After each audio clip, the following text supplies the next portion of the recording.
কি হয়েছে বলো। আমি বাসায় আসতেছি।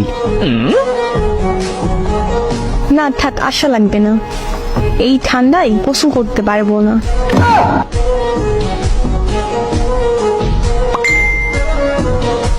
কেন গোসল করতে হবে কেন?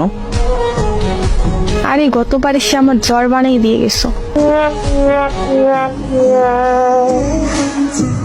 কেন গোসল করছো কেন?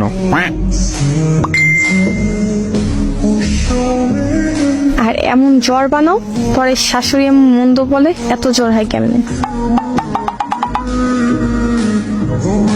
আমি তো আর বলতে পারি না তার ছেলের জন্য সকাল সকাল গোসল করতে হয়।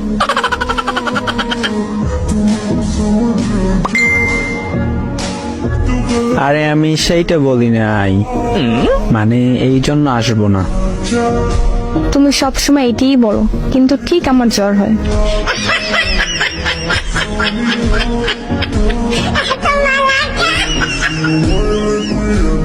আরে সত্যি বলতেছি।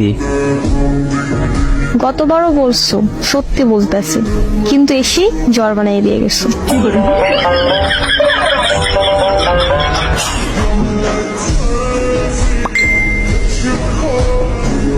তোমার হাতের বানানো একটু চা খাবো, তাই আসতে চাইছিলাম। কারণ গতবার বলছো আমার হাতের খিচুড়ি খাবা। দরকার নেই বাবা, চা দোকানে গিয়ে খেয়ে আসো।